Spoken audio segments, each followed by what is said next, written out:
Hello everyone, I'm Amrit from the Prolifics products team, and today I'm going to show you how to invoke a web service from your Panther application.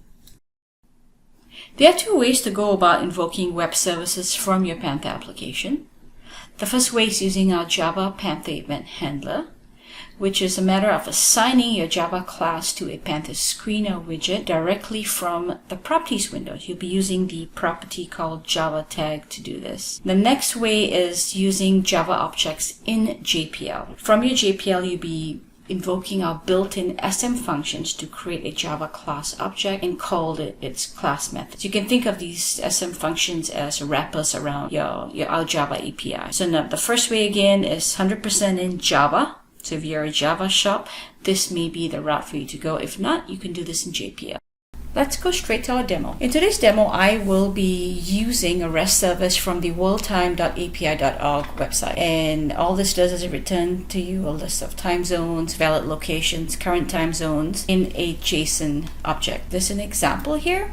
Passing in the continent and the city provides you with information like abbreviation, client IP, day of week, day of year, and so on.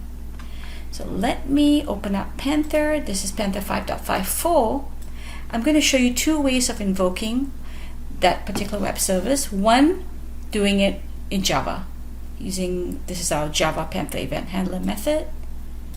Going to test mode, I'm going to choose, I've just hard-coded this in here by the way. I'm just going to choose the continent, city, press go, and I get my results back. Now how did that happen? Very simple, really. Right.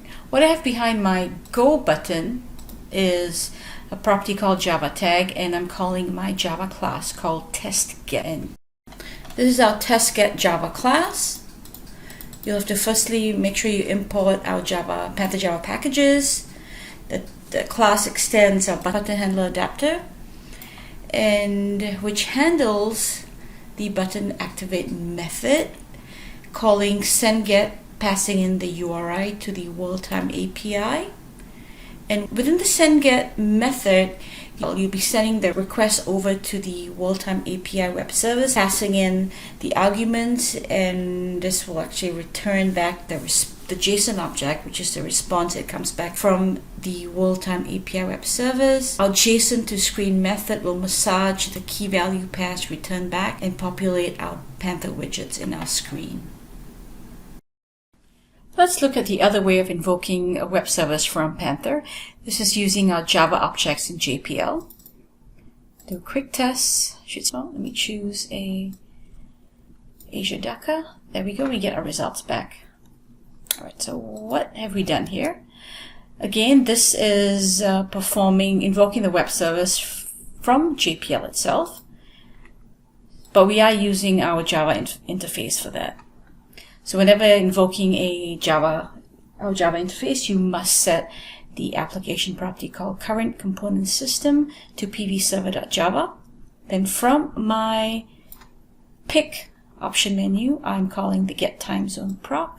All I do here is I declare the URL to my REST service. I will create my JSON utils object using SM object create, call the object called sendGet, and what sendGet does is it sends a request, which is the URL, and arguments that come back from my JSON response get mapped back into my Panther fields one at a time.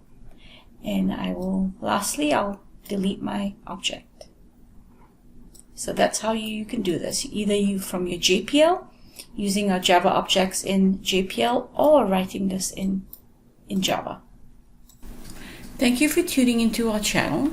If you require any advice or would like our sample source code to invoke web services from your Panther application, do reach us at support@prolifics.com.